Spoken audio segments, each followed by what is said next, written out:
los habíamos dicho, tenemos una entrevista con el senador Roy Barreras. Nosotros aprovechamos que por ponencia del senador Barreras se amplió la ley de víctimas. Se amplió durante 10 años más la ley de víctimas y queremos hacerle un par de preguntas sobre eso y ver a ver si alcanzamos a hacerle otro par de preguntas sobre otro par de temas. Senador Roy Barreras, bienvenido a Puntos Capitales. Buenas noches y muchísimas gracias por aceptar esta invitación. Buenas noches, Santiago, a todos los televidentes, internautas de Puntos Capitales. Con mucho gusto. Aquí estoy. Gracias por dejarnos entrar a sus hogares. Bueno, senador, lo primero con la ley de víctimas es listo, se logra ampliar, pero ¿existe dentro de esa prórroga alguna garantía de que se va a cumplir? Es decir, de que el ritmo se va a acelerar, porque creo que se está realmente reparando de manera muy lenta a las víctimas en este país, o estoy yo equivocado en esa impresión. Bueno, lo primero es que era indispensable darle más tiempo a la ley, prorrogarla por 10 años. Es una buena noticia para las 9 millones de víctimas porque la ley se iba a vencer. Y se iba a vencer dejando todavía más de 7 millones y medio de víctimas sin reparar. Hay que recordar que antes de que hiciéramos la ley, yo tuve el honor de hacer la ponencia hace 10 años, en el 2011, las víctimas simplemente no existían, habían sido negadas reiteradamente. Yo recuerdo la historia que he compartido muchas veces de muchas familias campesinas, la mía entre otras. Mi abuelo fue asesinado en el año 49, un año después de la muerte de Gaitán, era un campesino liberal. Y por supuesto, a esas víctimas que fueron millones de la violencia liberal conservadora, nadie nunca las reparó ni les preguntó si eran víctimas ni cómo iban a sobrevivir cuando llegaron a nuestras ciudades. Solo ahora, a partir de la creación de la ley, las víctimas fueron reconocidas y empezaron a repararse. Pero el tiempo se venció y había que prorrogarla por lo menos 10 años más, no solo para las víctimas individuales, las víctimas de desplazamiento, sino las víctimas de reparación colectiva y para las comunidades étnicas que tienen unos decretos especiales de reparación. Todo eso lo prorrogamos ayer al filo de la medianoche. Y por supuesto la rapidez de la ejecución dependerá de la voluntad de los gobiernos, que prioricen esa reparación y también la restitución de tierras, que es vital. Las familias campesinas desplazadas, muchas abandonaron sus tierras que quedaron en manos de testaferros o de paramilitares o de guerrilleros. Gracias a la ley se está empezando a restituir esas tierras con muchas dificultades, porque todavía hay mucha violencia en los territorios, sobre todo en estos 2 últimos años, a propósito de que el Estado abandonó el control del territorio y no se hizo lo que habíamos previsto en el acuerdo de paz, y es que una vez que las FARC abandonaron el territorio y se desmovilizó la guerrilla más grande y antigua de América Latina, pudiéramos copar el territorio con la fuerza legítima del Estado. Eso no se hizo y eso complica la restitución de tierras, pero no es disculpa ahora para que el gobierno en los 2 años que le quedan, año y medio, y los próximos gobiernos en los 10 años, concentren su gran esfuerzo en la reparación de las víctimas, que además, Santiago, son también la población más vulnerable, que coincide con la población en condiciones de pobreza y que por tanto toda inversión en ella es una inversión justa y es una inversión necesaria, incluso en estas épocas post-pandemia, para poder reactivar la economía. La gente tiene que tener plática para comer, tener con qué, y tener con qué además también activar la economía. Así que es una buena noticia la prórroga de la ley.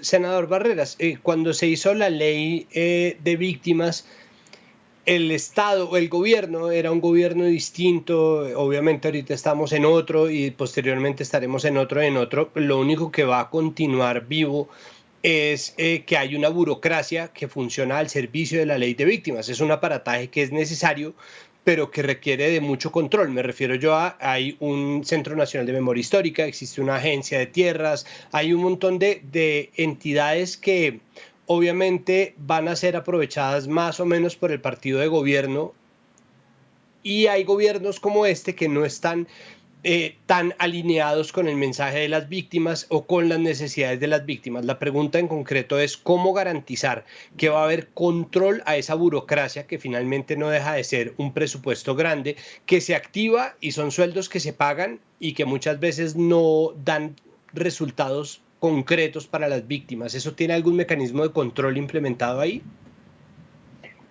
Igual que todos los instrumentos del Estado.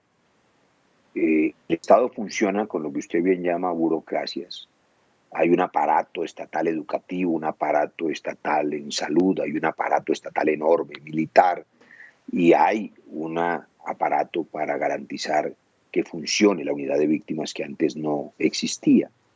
Debo precisar sí que las instituciones que usted menciona, el Centro de Memoria Histórica, la Agencia Nacional de Tierras, las creamos fue a raíz del acuerdo de paz, que también tuve yo el honor de firmar, pero no son derivadas de la ley de víctimas, como sí lo es la unidad de restitución de tierras, que se creó en el capítulo 3 de esta ley.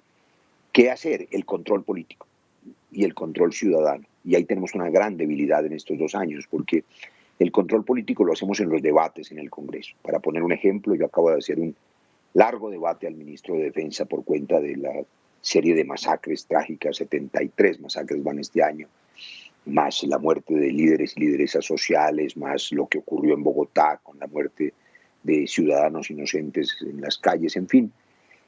Pero esos debates implican que el Congreso sea fuerte y que sea independiente. Y hoy tenemos un Congreso debilitado con la virtualidad, limitado a unas pantallitas de Zoom donde fácilmente a quienes hacemos oposición o independencia crítica basta con quitarles el sonido en el micrófono para que la gente no pueda intervenir. Y el Congreso está en su peor momento de la historia. No puede hacerse control político con un Congreso virtual y por supuesto han usado la pandemia como una disculpa porque así como está abierta toda la economía y a nadie se le ocurre cerrar los almacenes Éxito o los almacenes Carulla o los almacenes cualquiera donde la gente hace su mercado, las plazas de mercado por cuenta de que eventualmente alguien se contagie, en esta etapa lo único que está cerrado es el Congreso de Colombia. De manera que su respuesta es, para que funcione el aparato estatal en todas las áreas se necesita control político y Congreso independiente. Hoy no lo tenemos y hay que exigir que el Congreso vuelva a la presencialidad, pero también exigir, Santiago, algo que está en el acuerdo de paz, que es la reforma política. Porque hoy el origen del Congreso son los viejos partidos políticos que son organizaciones puramente clientelistas, donde reina la compra y venta de votos por el sistema que se creó, que se llama la lista abierta. Eso combinado con el narcotráfico y con la corrupción, pues termina en la financiación del Ñeñe Hernández y estos escándalos que se han visto en este gobierno. Y eso, por supuesto, prostituye la democracia. Así que hay mucho por hacer, empezando por la reforma política para limpiar la democracia y por más control político y control ciudadano para exigir que este gobierno le cumpla a las víctimas y le cumpla la paz, porque se ha dedicado a lo contrario, a hacer trizas la paz. Ahí usted me deja 2 preguntas que quería hacerle, pero la primera es, ¿ha recibido alguna respuesta por parte del ministro de Defensa Trujillo con respecto al debate de control político, a las revelaciones que usted hizo en su canal de YouTube? Las respuestas que el ministro ha dado son de una arrogancia y una indolencia enorme.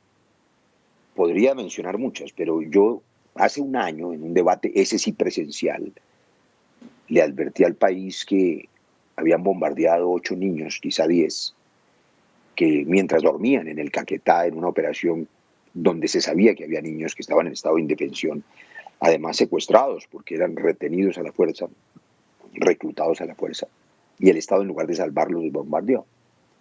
Bien, esta vez le estoy preguntando al ministro de Defensa no por 8 niños, sino por 36, que ahora son 38 niños muertos por balas oficiales, contando los 2 que trágicamente murieron este fin de semana en el Huila, de 14 y 12 años, fusilados por la espalda. Y no me ha contestado qué es lo que ocurrió con esos menores, si murieron en combate o en qué condiciones. Colombia tiene derecho a saberlo. Y por supuesto, lo que ha ocurrido es que el ministro nos dijo que preguntáramos en medicina legal, que ellos no tienen por qué dar esas respuestas.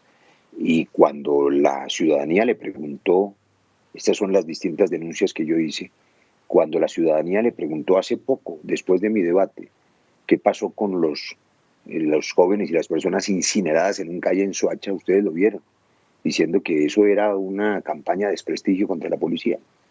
De manera que no ha habido respuesta, hay indolencia, y ayer, para darle la noticia, radicamos un escrito en la plenaria del Senado exigiendo que nos programen el debate de moción de censura que nos deben, porque ese debate de moción de censura hay que hacerlo para que el ministro le responda al país qué pasó con las 54 violaciones de niñas que nos diga si es que también está en combate, o cuáles son las causas por las que se cayó primero un helicóptero Bell de la presidencia y luego un helicóptero Black Hawk en una operación que no tiene explicación. Y ahí murieron 11 soldados y sus familiares.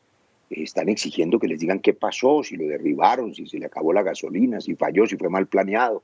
Eso no debe ocurrir porque están muriendo personas, muriendo soldados. Muchos de esos, como los vimos en un video, humillados por los grupos ilegales, porque los programan mal, porque los envían a erradicar matas de coca, que es un oficio inútil y muy duro, y sin la protección adecuada, y les cambian el fusil por una pala, y entonces los vimos humillados en el piso porque los copó un grupo ilegal. Mala planeación, mala dirección de la defensa, pérdida de control de la seguridad en el país, porque se dedicaron a politizar las fuerzas militares, y el propio ministro es un ministro candidato, y politizar las Fuerzas Armadas de un país es el peor daño que puede hacérsele a la legitimidad y a la institución de las propias fuerzas.